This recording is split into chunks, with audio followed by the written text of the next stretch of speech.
Welcome to podcast 388 of 5-Star Potential, your weekly Football Manager podcast.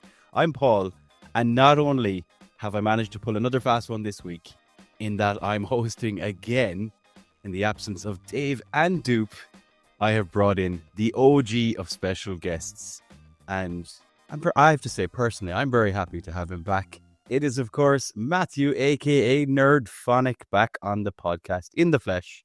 Matt, too late for Happy New Year? Yes, categorically will just end the call and leave now if you continue with this podcast for 20 seconds. Everyone's celebrating.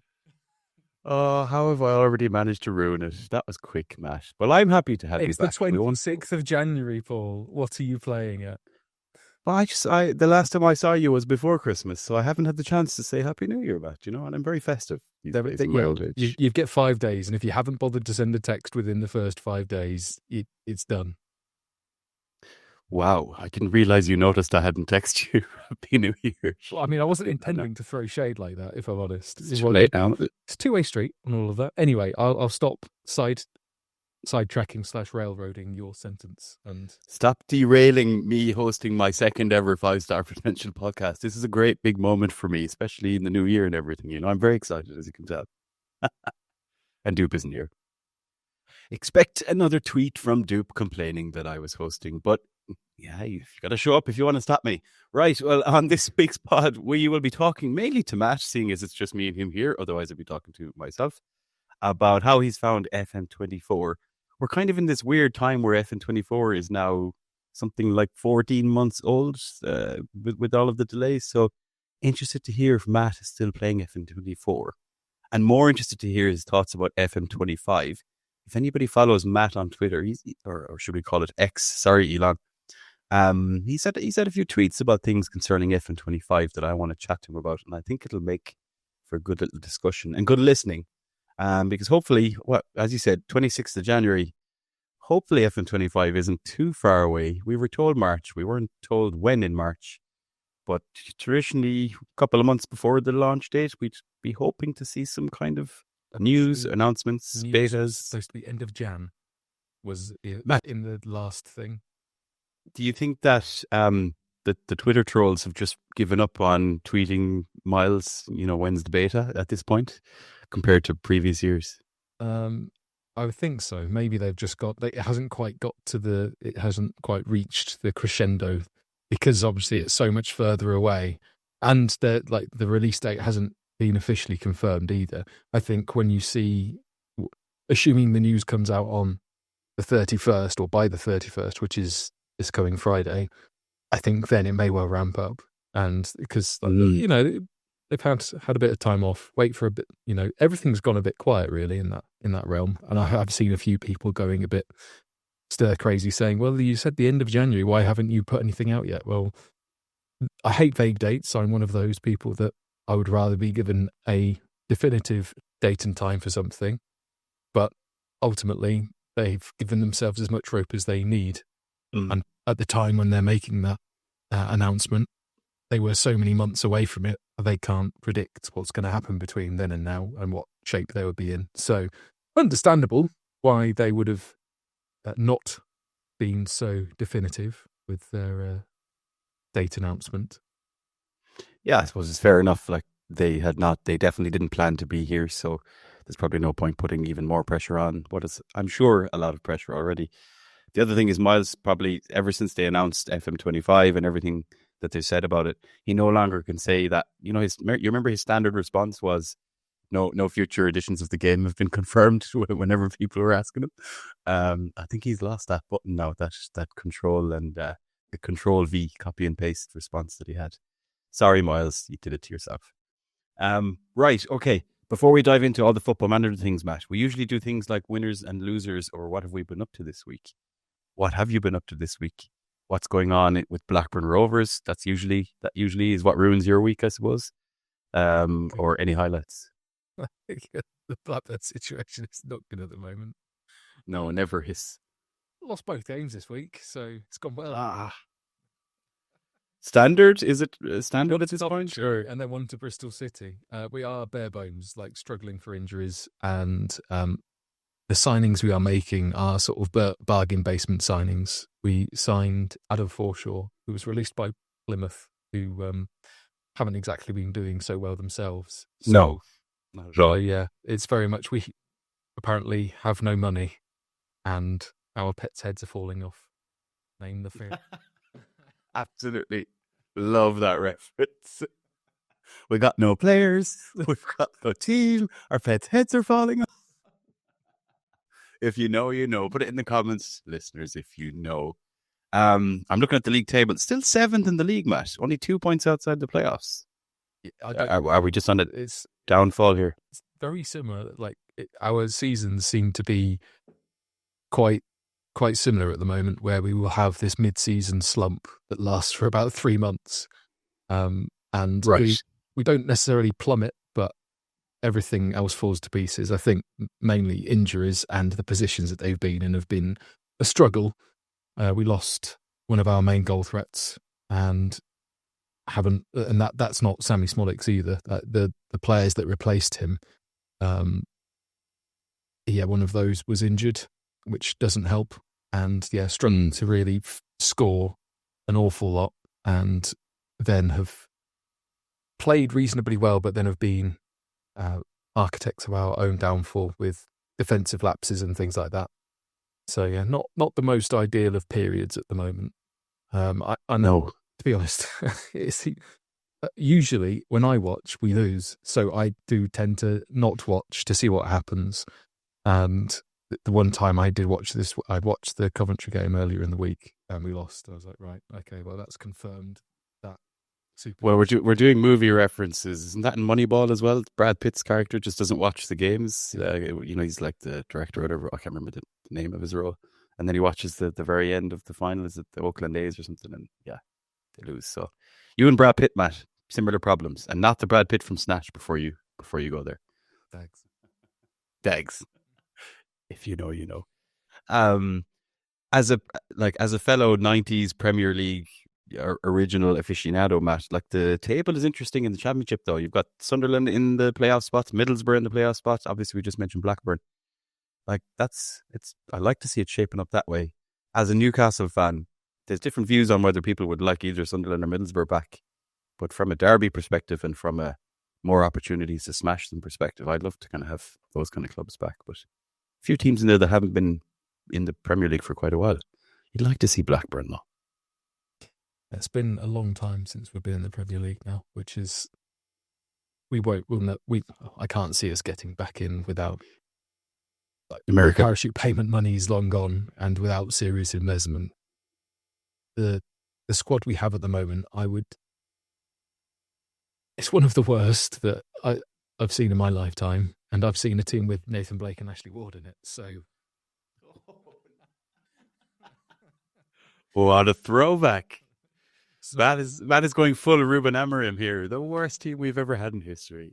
I wouldn't say in history, but like even the team in League that went down to League One that Tony Mowbray built back up, I would say was arguably better than the one we've got at the moment, because there's so many deficiencies. At least that team was balanced and we had a threat. And also we got promoted, didn't really change an awful lot, and did fairly well in the season following in the Championship. And I think the league position is entirely made of teams around us also having a similar slump, and also us having a decent enough points all at the start to sort of tide us over. Because what happened last season is we didn't get out of the slump and continued to plummet, and it got to the point where last day, it was at one point we were going down because all of the results went against us, and we were just fortunate in the end, really. So yeah, sounds like an FM save scenario challenge or something. You know, you're becoming to try and get out. Wrong kind of yo-yo. It's just yo-yo. It just the string gets longer and longer. It's no longer spiraling out of control. Fair, we were never a Premier League yo-yo team either. It was either you're in or you're out, and then we've sort of, I guess we've had a few seasons of solidarity in the Championship, but yeah, last season was a bit too close for the comfort, really. Well, at least you're not talking about relegation, which is always a bonus. You can probably sleep well in that sense, having been so close before. Take what you get, I suppose. Um, okay, that's Blackburn. I don't have too much. I'm still smiling from a Newcastle perspective. We had a good win against Southampton. Southampton are by far the worst team in the league. They're tumbling down and going straight down by the looks of things. The only thing I have to just keep shouting out is, apart from Alexander Isak just scoring ridiculous amounts of goals, Sandro Tonali is just getting better and better. And Matt, you'll even remember me harping on about Tonali and multiple weeks, months, years of this podcast, all the way back to his Brescia and AC Milan days. But he's really I don't know if you've seen any of Tonali in the Premier League, Matt, this season, but he's looking unbelievable as a PL. It's almost like you have your best players back, and now you're no longer relying on sort of paperweights for players, and you're actually good. And Isak's in an incredible run of form at the moment, and also has remained injury-free, which was the most important thing. And that was the thing that has prevented him from getting a good run, because him and Callum Wilson, they were chopping and changing out of the team, and mainly because actually it was really they were just sharing the physio's table. It seemed to they were never fit at the same time either. Like I think they've played or started like one game together since Isak joined, which was probably a year and a half, 2 years. It's like 2 years. I don't know, something crazy. Also, Martin Dubravka as well has come in, and he's done. Like, he always looked as a goalkeeper shaky to me. He would have one amazing game, and then all it would take was one clanger, and his confidence would be shot. Whereas now he seems actually pretty capable. Is Nick Pope injured at the moment, or is he just not? Is he just getting selected ahead of him? Pope was injured, and he was on the bench against Southampton for the first time in something like 2 months. But I think with Dubravka, so it was apparently he was very close to a move to Saudi. It was someone like Al Shabab or someone. And the contract up at the end of the summer, knows he's not first choice. It was almost like he just had no pressure. So when he's come in to fill in, it's like he didn't have to worry about, I need to try and get a place here, or I need to try and get a contract here, or prove myself. He just came in, he's like, right, I just need to stop the ball going in. And he's done it pretty freaking well. It's like 10, 11 games now, and I think he's only conceded, bar that Bournemouth game, which we like to think is just a blip. Prior to that, he'd conceded like 2 or 3 goals in 9 games, which is... It's pretty good for your so-called backup keeper. The Bournemouth game was weird. And the thing is, actually, in that game, he was still immense. Like, it could have been a cricket score without him. He made it wasn't his fault we let him forward. Yeah, no, it could have been even worse. Bournemouth were rampant in that game, like from start to finish. I didn't watch all of that, but I listened to the start on the radio, and it was just like the comment, like whoever was covering it was just like, I know I've watched Bournemouth quite a lot this season, and this is like the most aggressive they've started a game or been allowed to start a game. And I appreciate Newcastle down to Bournemouth and vice versa is a long old trip, but still, like it was. They were class. They were fucking class. Like best team I've seen us play, and they then went and beat Nottingham Forest 5-0. So in 2 games against 3rd place Forest and 4th, 5th place Newcastle, they've aggregated like 9-1. It's insane what they're doing, and they have a load of injuries. So I don't think Areola is going to be at that club for very long, or at least going into the next season. I'd be amazed if he wasn't snapped up already, either in England or abroad. But that's not why we're here, Matt. We're here to talk about not Football Manager, the game. I'm in this weird point with FM24. I did start a new save a couple of months ago before Christmas. I was well into it, and then I think just coming into the actual calendar year 25, just part of my head was like, the wind down is happening. And it wasn't that to say, I was actually enjoying the save. I have played a bit in the last week, but it's just like something in my head made me think, oh yeah, that's it now. 24 is over. We're in the year 2025. New game coming. I know the last time I spoke to you before Christmas, you were still playing a little FM24 save. Is that still carrying on into the new year? I haven't picked it up since before Christmas. Mainly because being an adult is not always the most easy.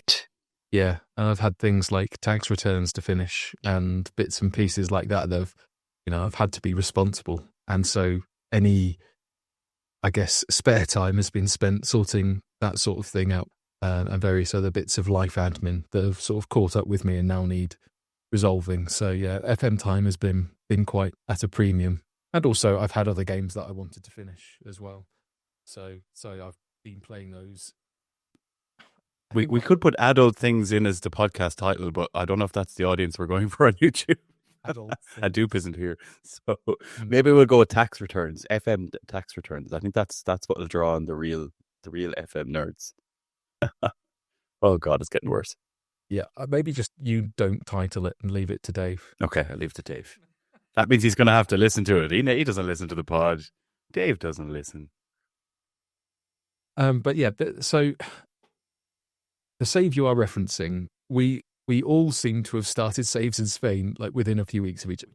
So, and it was just really weird how I think Doop started it with Alaves, then you started it with Deportivo. I'm not sure whereabouts I fit into that, but I'm actually at Betis at the moment, but I didn't start at Betis. And the reason why I'm at Betis now is probably the whole the most mental story of the entire save. So I started. I guess it was intending to be a journeyman, but I wasn't really sure. I basically picked a couple of leagues, holidayed for the first year, and then just started offering myself out, like no qualifications, what I would normally do, and see what job comes up. I'd grown. I think I got to the point in my FC United Manchester save where I think I couldn't motivate myself to play it. So I needed a fresh slate. I think it had been too long in between them as well.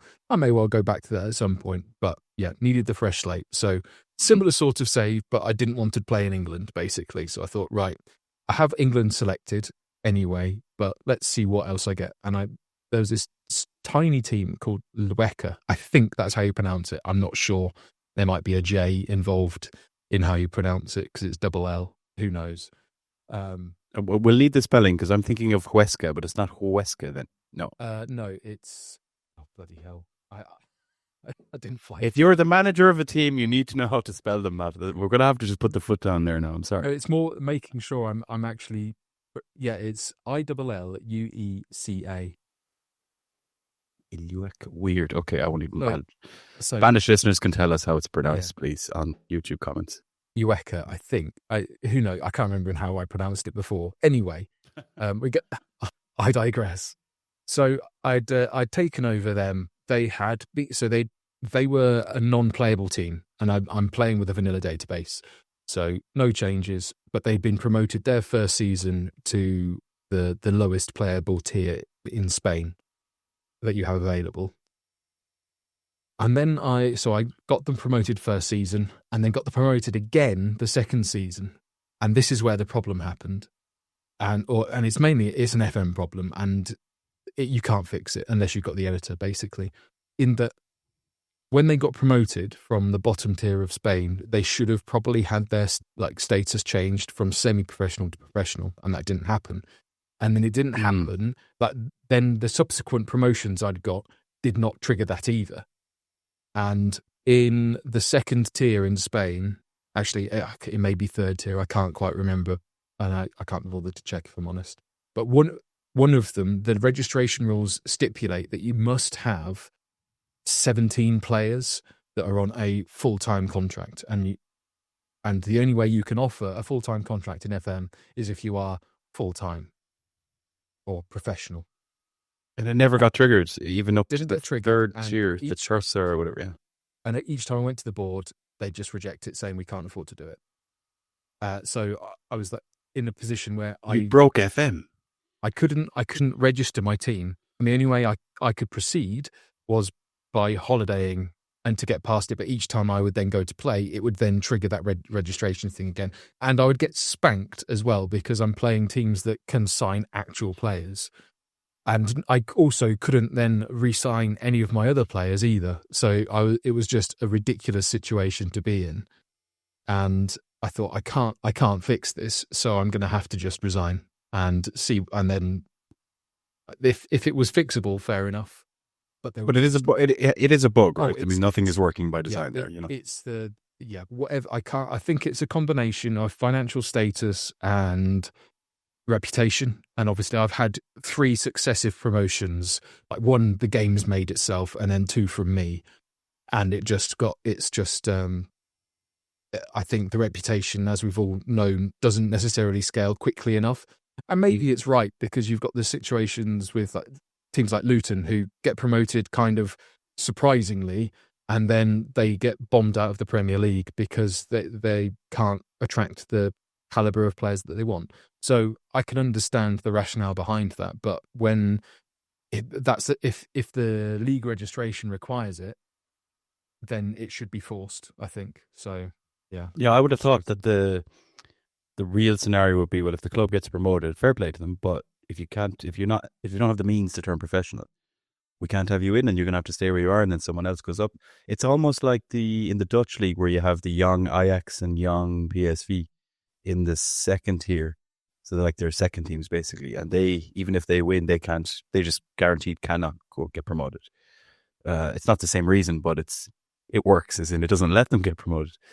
You would think it would block it rather than having you go in and then just collapse.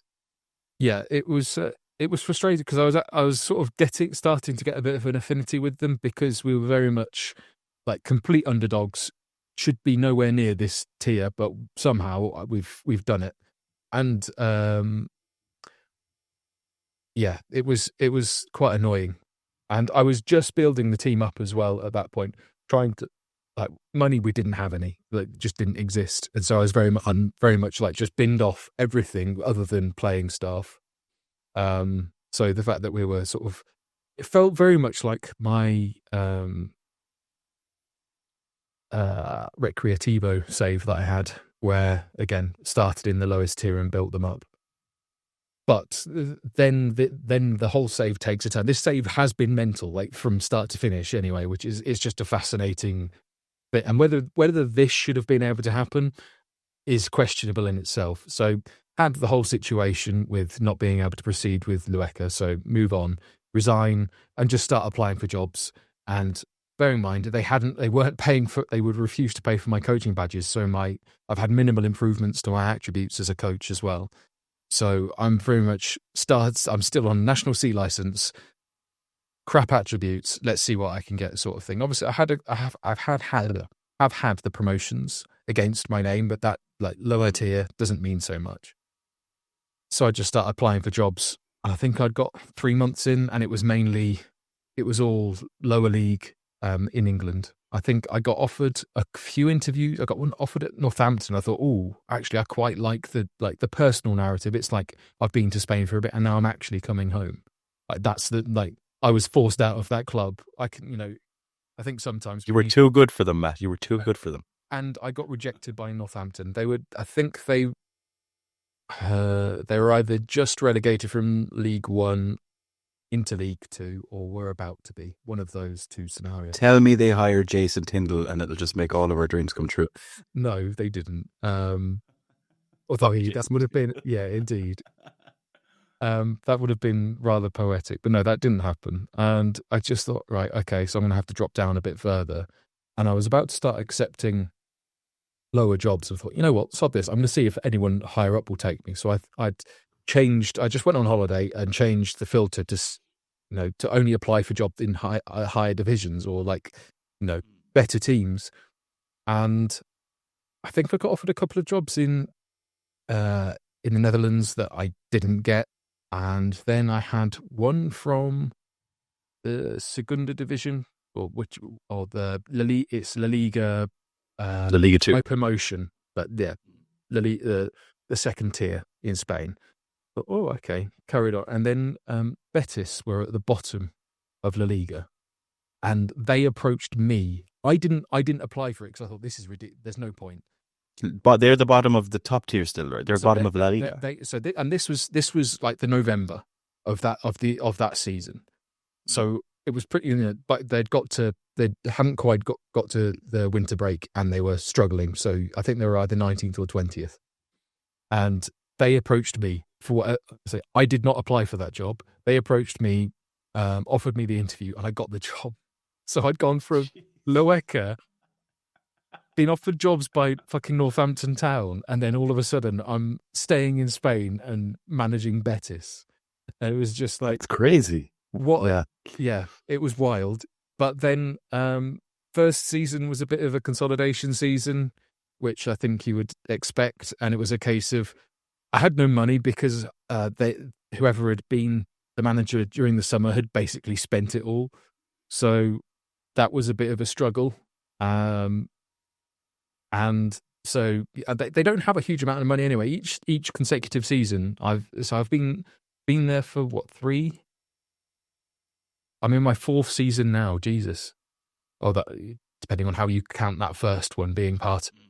But I haven't had a huge amount of money, and it's largely been, if I want to build that up, I have to sell to have it. So the second season I spent 50 million, but I also got rid of like 33 million. My budget. You obviously stayed up, Matt. In the first season, you stayed up. First season, I think. Yeah. Let me just check the history. I say I've actually been semi-prepared here and actually thought I can play some hold music. I forgot the guitar.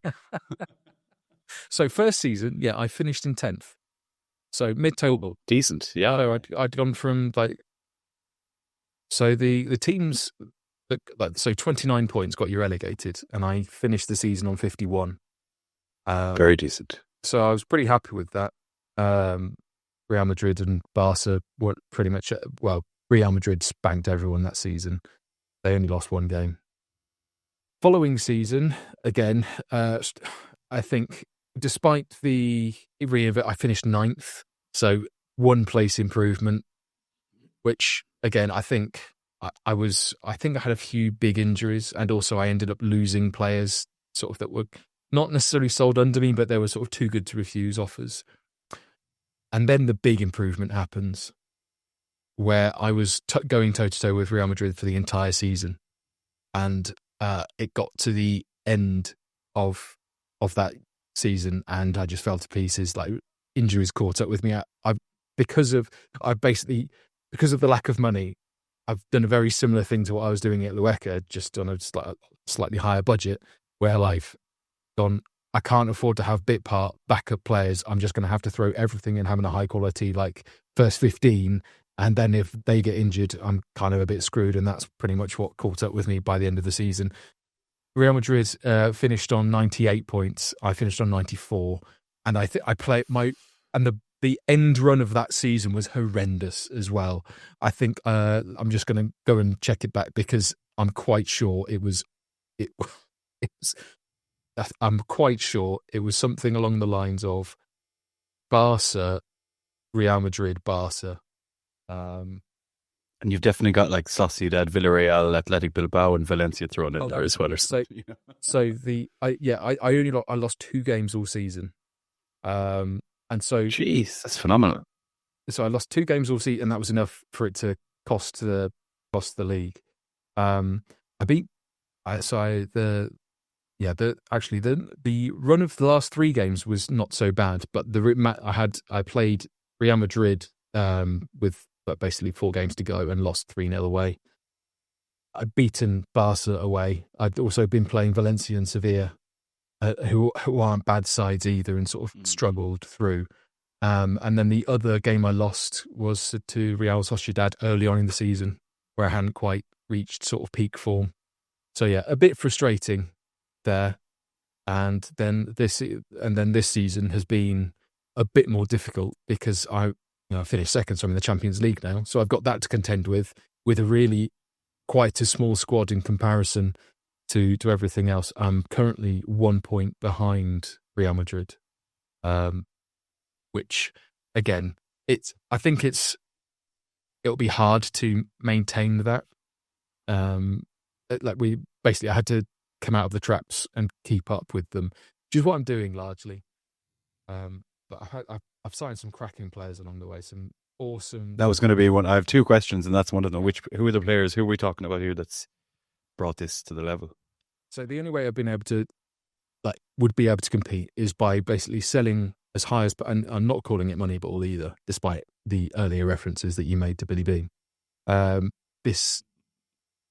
only way I've been able to do it is basically abuse transfer, younger players.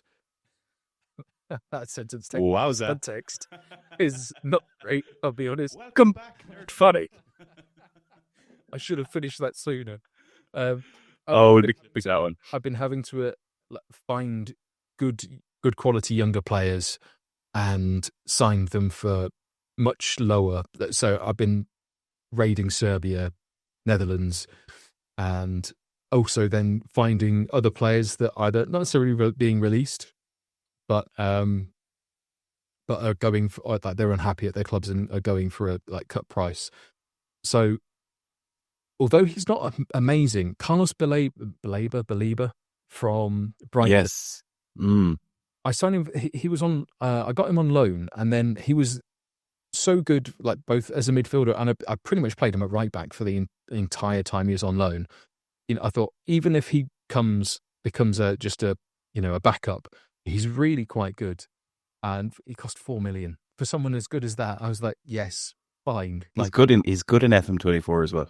Attribute wise, he fits. So yeah, he was a good pickup.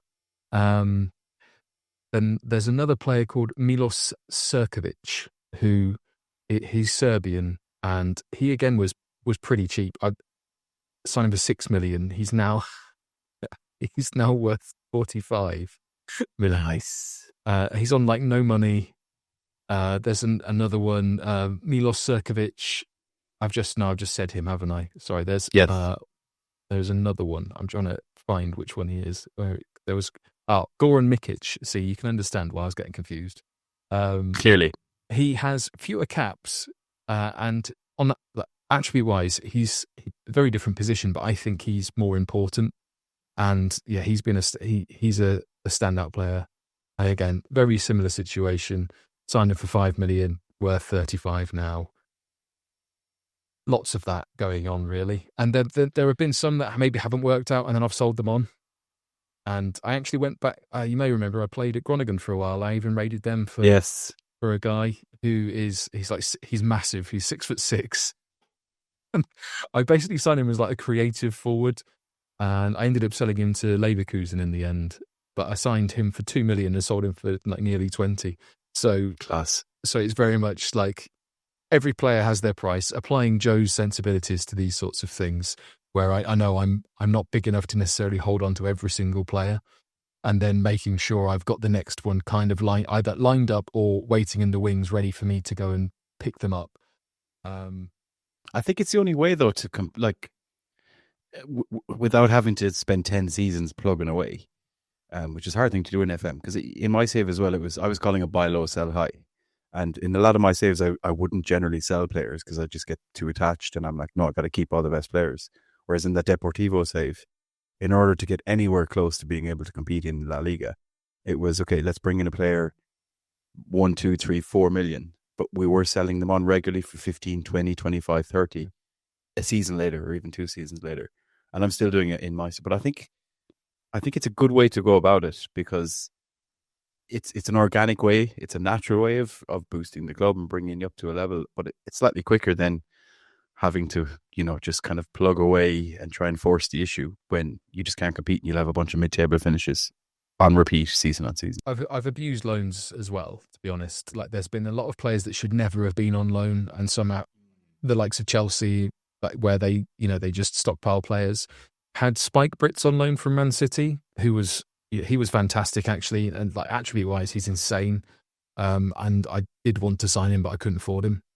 They just wanted silly money. Same with Romeo Lavia.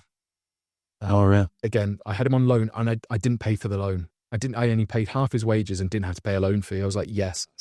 And he was incredible for the season I had him. Although I did actually spend 80, rising to 21 million for a Ukrainian striker who is just ridiculous. For someone, he's only 19 as well. Is he a new gen or? He's a new gen. Okay. And to get him to sign a contract, I had to get it. He was on a release fee, but I managed to get him to re-sign a contract on a slightly higher wage, but not much more, and to get rid of it. He's 4.5 star class actual ability. So he's incredible. And then forgot about this. So I was trying to look for the other guy as well. So the I was saying I was raiding Serbia. I also raided Croatia. He's got a fantastic name as well, Carlo Igor Braovic, and he scored 17 goals in a season from like out wide. Again, he's just turned 20 now, and again 4.5 star potential. I spent quite a lot on him. 13.25 actually, not too bad. Currently worth 68 million. So Oh dear. Yeah. So and that's on a low wage. So I'm building up sort of I'm getting like really young mainly wonder kids, I guess. But then I'm also picking up experienced players on frees to kind of tide me over, and then also loaning out players that I've maybe signed hoping they would become good, and then I've either not given them the game time they needed, or they've just not developed enough to be able to play the players that I've spotted and then signed in, like effectively who have jumped up the queue ahead of them. Yeah. But yeah, there's quite a few. There's a player that I kind of forgot about because I basically signed him and then loaned him straight back out to Independiente. He's a weird player as well. It's called Daniel Dionisi, who sounds Greek. Yeah, he's English. Even more logical. Other nationalities Colombian. So that's the perfect again. In fact, I've just looked at his favourite personnel, Stuart Pearce. So it just gets better. It's all over the place. This guy, Dad supported Forest in the 90s, clearly. Yeah. So yeah, signed this guy for nothing. No, 1.5 million. Would you like to guess how much is worth? Bear in mind, he's not played for me, and he's been on loan at Independiente Santa Fe for a season. So you signed him, did you loan him back to where you signed him from, or is he just part of the deal? Part of the deal was I loaned him back out. And he's still only what, 19, 18? Yes. He must be like upwards of 15, 20 million or something by now, is he? 44 million. Gee. Yeah. Stuart Pearce effect. My scouts are doing bits. They absolutely are. Fucking hell. Yeah. So money isn't going to be a big problem for you if and when this save continues, because if you need to sell, money is a problem because I'm having to. I spent 59 million last season, but I had to sell 51 million's worth of players to budget for that. To get that, net transfer spend isn't crazy, and it's players that are getting, who are getting older, or again, I've signed younger players to replace them, and the younger players are too ready to not play them anymore.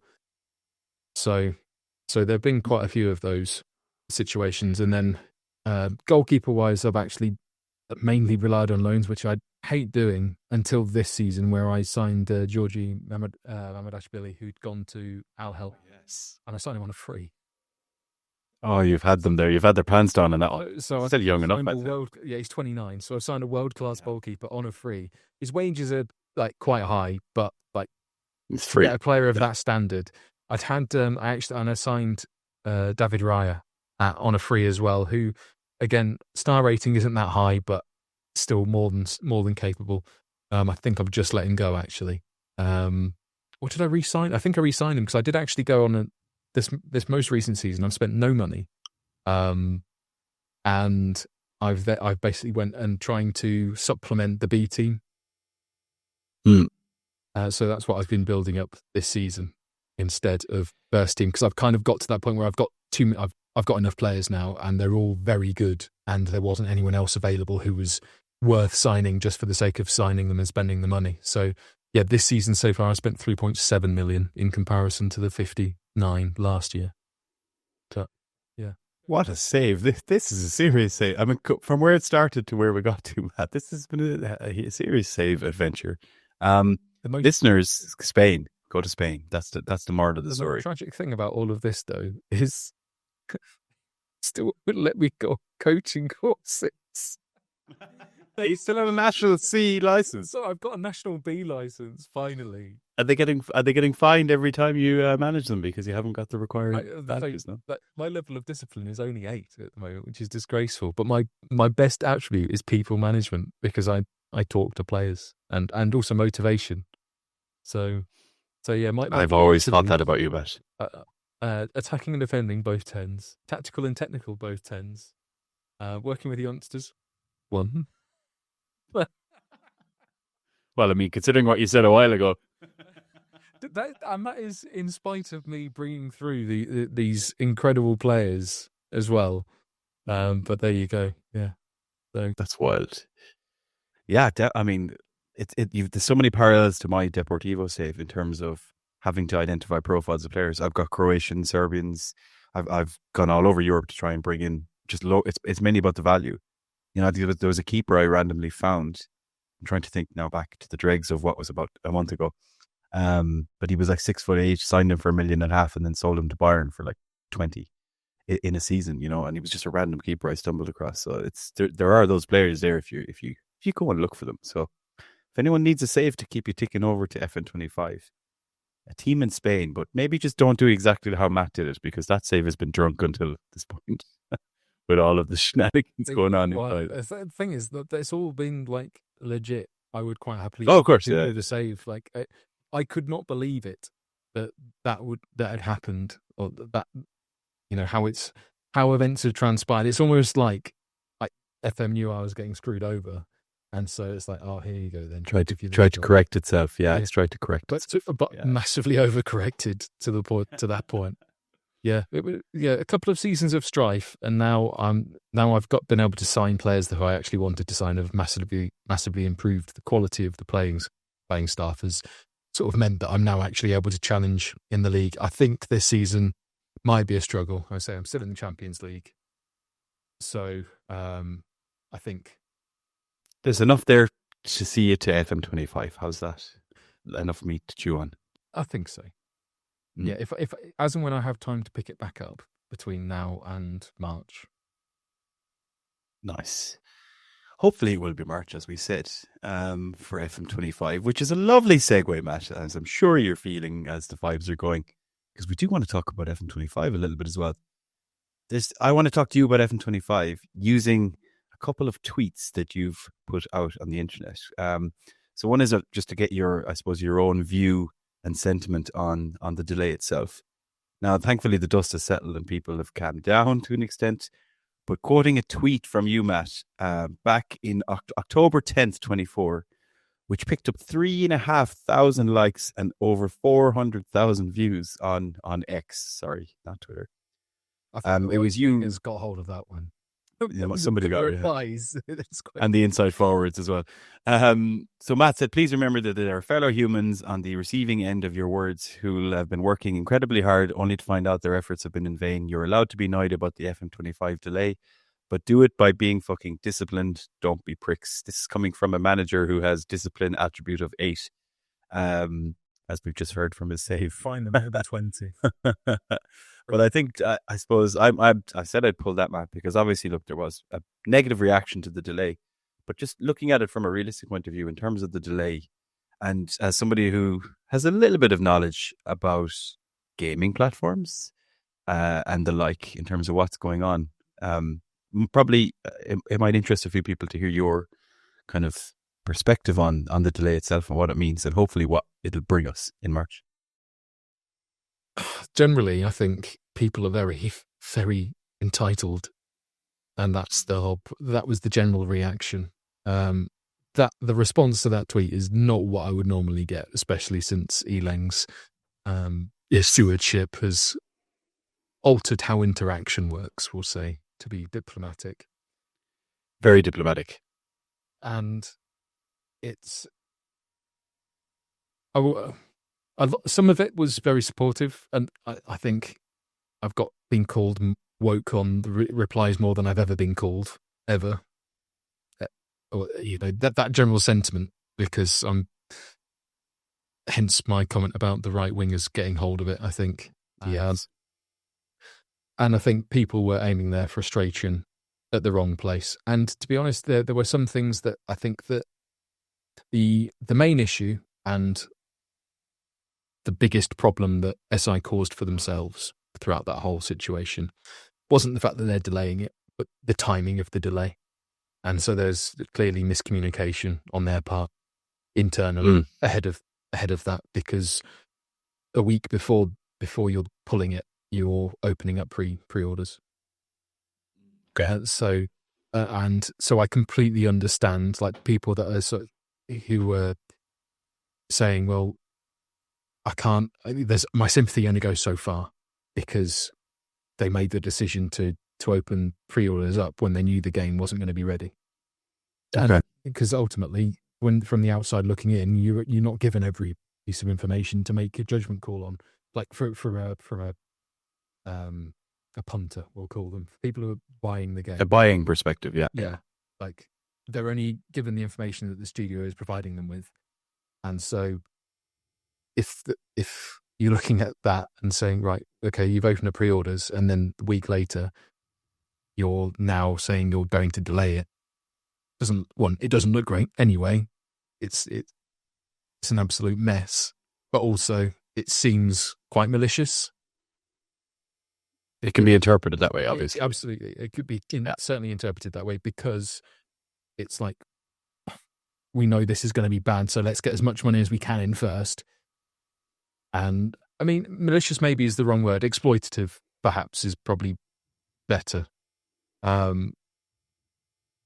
So yeah, you can look at it from two perspectives. It could be that the people who are making the decisions were having the wool pulled over their eyes, or they didn't realize how bad it was. Or alternatively, the more negative slant to that is that they knew it was going to be bad, or they knew it was going to be delayed before they delayed it, but they put the pre-orders out anyway to try and bank some money. And again, it's as you said, you can give benefit of the doubt and say, commercial elements, the technical elements aren't aligned. Like ultimately, you've got a bit of admin to do. If Funds can be got, etc. And that's what SI said in their statement. So yeah, I'm not of that school of thought, but that did seem to be the thing that rubbed people up the wrong way. And when you've had a string of negative press, like each announcement or feature announcement was followed up, it was never good news. It was all very negative. We're taking stuff away from you, and then all of a sudden that happens. It's like you're running out of goodwill now. Sort of that goodwill, and ultimately, like anything else, goodwill doesn't take very long to burn away. Like it will take you years to build it up and to get faith and trust in people, but it doesn't take very long to erode it. And I think that's probably what SI have seen. Who knows? Maybe enough time will have elapsed, but the general rhetoric I see is that people are expecting FM25 to be a dumpster fire, and a lot of people are suggesting that they should just bin it off and wait until FM26. And I think that's probably I think it's people thinking they're feeling like they're being gouged a bit, because it's like you're releasing a game in March. What are you then doing for FM26? Are you going to, like, what happens with that cycle? Like, am I going to be paying like full whack for 2 games in the same calendar year, which they wouldn't normally do? So yeah, it's probably, and it hasn't been done before, I suppose, right? Well, that's it. And so who know? Ultimately, don't know, and neither do they. Yeah. And so they're making points based on assumptions, which is never a good thing to do. But that's ultimately, if that's all you've got, that's all you have to go on. That's what you're going to base it on. Indeed. And hopefully I think we're all in, for those of us who've been playing the game for years and years and years, and have respect for what the studio's done, and look, we're loyal to a game because we love playing it. I suppose hopefully it's worth the wait, I guess, is the main sentiment. And I think Miles has very clearly said, this is the beginning of a new phase of Football Manager games, let's say. So maybe it's not going to be absolute perfection when it arrives in terms of what it has the potential to be. But I guess with the new Unity platform, I think, the focus for us is probably this will hopefully be worth the wait, because it's probably fair to say the game has been similar year on year in terms of play and look and feel. I think maybe the delay will help in a certain way, because expectation has been reduced by nature of it being delayed. So people aren't expecting much. So I think announcing it super early doesn't help them, because you're making a rod for your own back, because it's setting the expectation of you've had 2 years to work on this and this is what you've given us. Whereas now, they've probably had a bit longer, but also they've also said we've had issues along the way. And so they've been aired rather than all of a sudden, if we see whatever we get in March, if we were to see, like, we compare that to what we think we may have got in November. Yeah, true. You know, it's a shit situation for them either way. You either release it in a really unready state and then have situations where I think City Skylines 2 was a really horrendous launch where the game was just unplayable. So and that's ultimately what people will think sort of back to, and maybe they'll be a bit kinder. And ultimately, we'll see what happens in March. I think there's only so much you can speculate on these sorts of things when you aren't in the trenches there with them. And let's say my sentiment of that tweet still remains true. Ultimately, that doesn't matter what you think about the game. The people at the studio, we've spoken to enough of them. We've met enough of them. We've had them on the pod, right? Plenty of times. I think we've known them over so many years now that they're more friends than just like colleagues, I guess. And we have good conversations when we do see them. So I think maybe that, like, knowing the people makes it worse for us, because it's, again, this isn't like, I'm not trying to oversell our importance either, but it's more that when you know the people that are working on it, I guess it's the same as if you were to be horrendous to someone who works on the tills in Asda. Like, if you know that person, you see someone who's being like, you don't just stand a shit customer, like being aggressive towards someone who's just trying to do their job. Like, it doesn't matter what the job is that they're doing. Like, if people take it personally, you're taking it too far. And that's it. Aim your eye at the studio, because it's a collective decision, that the management team of that studio and the collective effort, but no one individual is responsible for it. And I think that's I think you said it fairly well as well. You said you can be mad about it, just don't be pricks. So, I mean, maybe that's the podcast title. Don't be pricks. But I think there's always the minority that we see on the internet. I think the majority of people will be understanding. It's the first time it's happened in a long time, and as I said, hopefully it'll be worth the wait.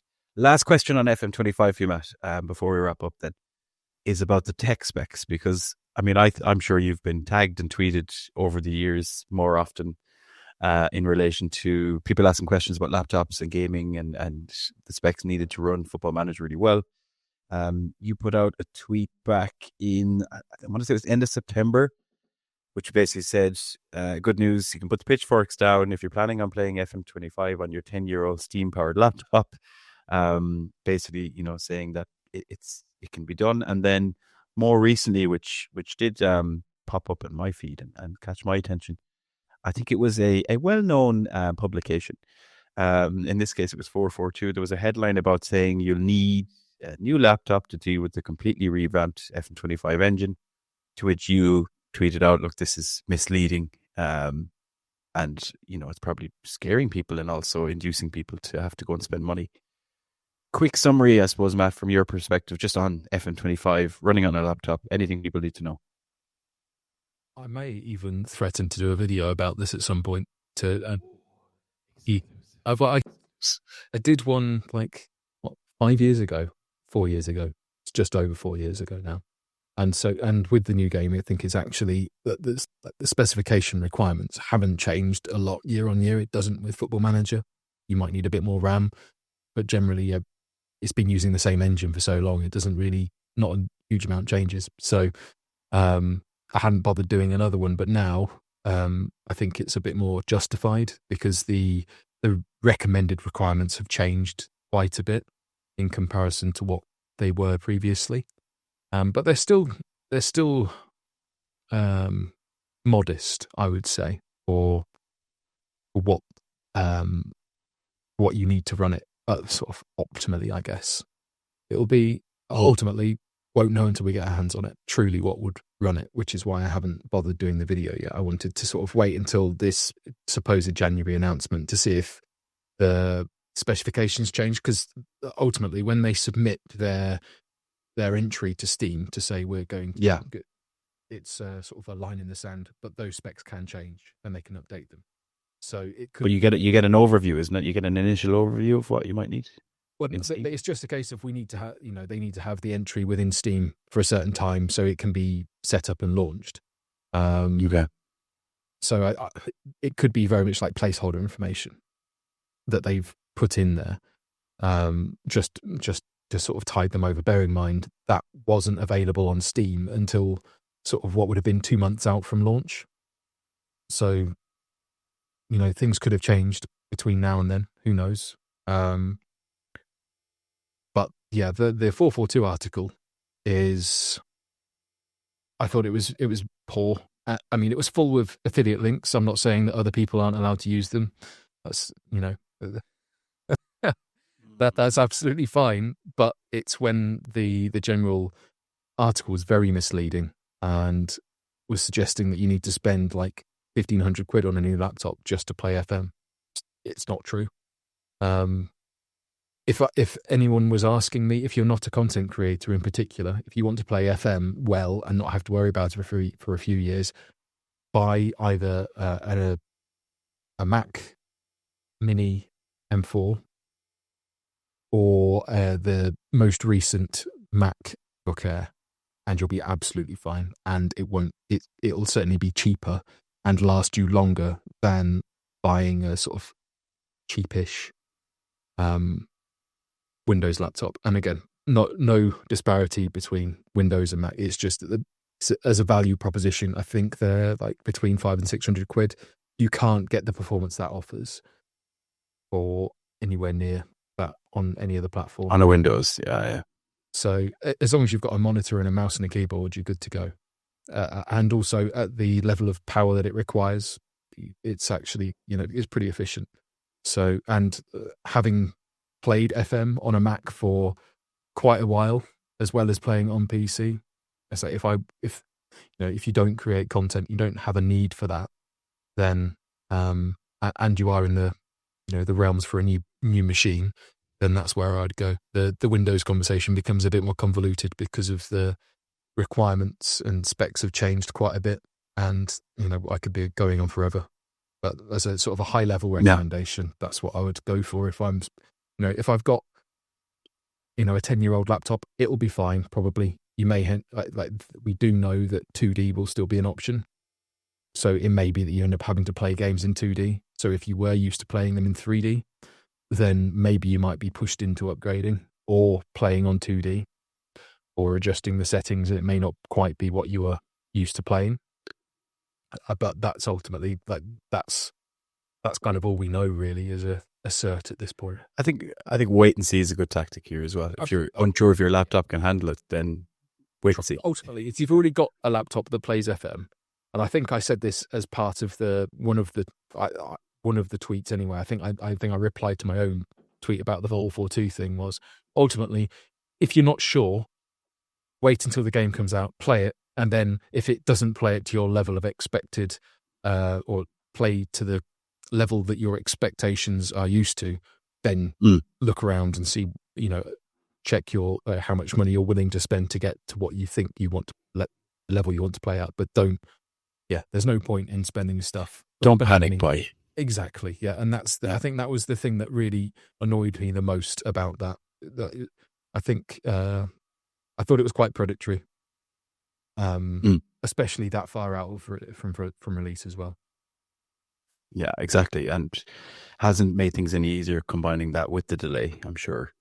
Just creates more angst unnecessarily, I think is the point. But like we said, let's wait and see what the game looks like before we freak out about the game. And let's wait until you can actually play it before we panic about the computer being able to handle the game. Right. Well, speaking of annoying people, Matt, I think I'm going to give you a quiz. Is it 90s? Just before I let you go. It's not 90s football, but there's elements of it. There's elements of 90s football in it, but it should be straightforward enough. I've kind of nabbed this concept from an episode of Question of Sport that I saw at one point, which you may even indeed remember. I much remember. Is it Home and Away? It's not. Surround? No. Home and Away is an Australian soap opera, and everyone. Someone's at arse and they're pretending they're a jockey or something. Well, man, I'm the only one on camera here, so no, we're not doing that. This game is largely based on football player nicknames. And I'm basically going to give you a player, and I'm going to give you the nickname. I'm going to give you two options of the nickname, And one of them is real and one of them is fake. And I want you to tell me which one is the actual nickname of this player. Simple as that. There's a bit of, I mean, I'm not going to lie, I enjoyed writing this, so I hope you enjoy trying to guess this. There's some interesting ones in here. So we're going to start off with a fairly well-known nickname in here. I think it is anyway. So the player in this case, his name is Fitz Hall. It's a former centre-back, Crystal Palace. Can you tell me, is his nickname... It's one size. Is his nickname Carnegie, as in Carnegie Hall, or one size, as in one size fits all?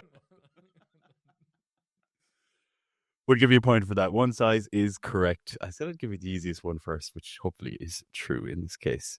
Okay, next player is a player named Duncan Ferguson.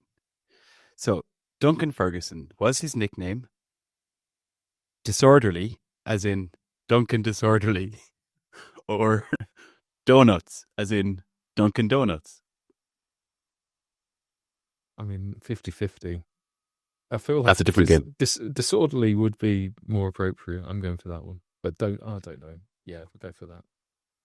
Duncan Disorderly is correct. What a nickname. Duncan Disorderly. Right, 2 points on the board, Matt. Next question. There is a former Premier League player named David Ngog. He was a French player, perhaps. Liverpool, Bolton comes to mind. Was his nickname Egg, as in eggnog, or Wash, as in wash and gog? Wash and go. God. They're both horrendous.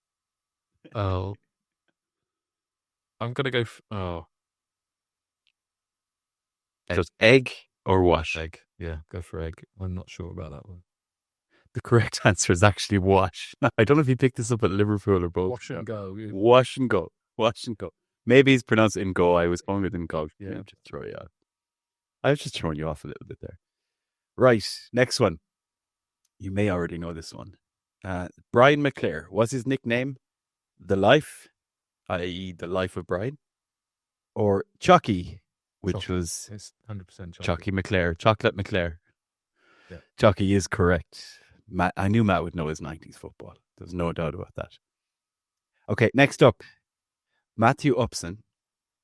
So was his nickname Downsy, as in ups and downs, ups and downsy, or Keepy, as in Keepy Upson? Go for Downsy. Downsy, ups and downsy is correct. That was indeed his nickname, which I didn't even know. Nice. Right, next one.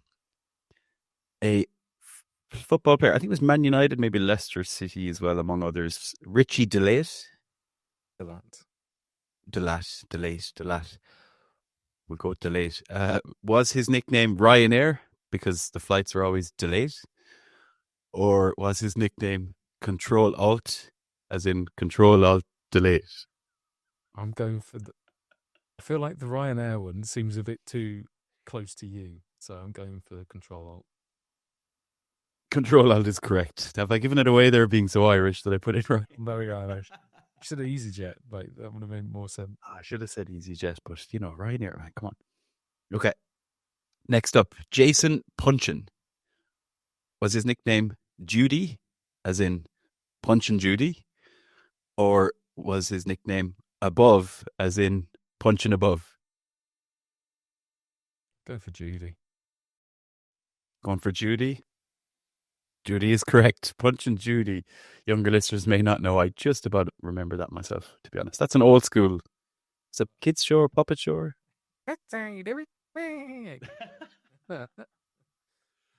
That's why it's here, folks. Okay. We've got 3 left, okay? So there's a player who used to play for Stoke City, Bristol City, and Burton Albion. His name was Mark Goodfellow. Was his nickname The Gangster, as in Goodfellas? Or Freezer, as in Freezer Jolly Goodfellow? I feel like the age will be, I don't know. The Gangster seems better, but, I don't know. I'm going for the Freezer. It seems like so bad it's got to be right. You're going for Freezer, Freezer Jolly Good Fellow. That is, of course, correct. So I mean, one. you have to admire. There's an element of ingenuity to it, but also it's awful. Okay, 2 more to go. So this player, Man City rings a bell. Kiki Musampa. Was his nickname Chris, as in Chris Musampa,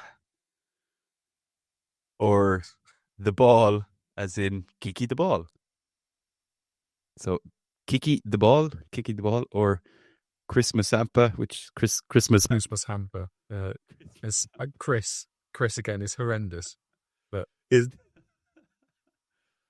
Chris is correct. It was actually his nickname, and fairly well known apparently as well at the time. Chris Musampa. I'm sure he doesn't get it, but everyone else did. Okay.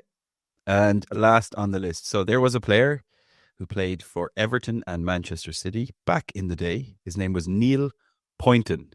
That's Pointon. Was his nickname Shoot, as in point and shoot? Or was his nickname Dissa, as in disappointing?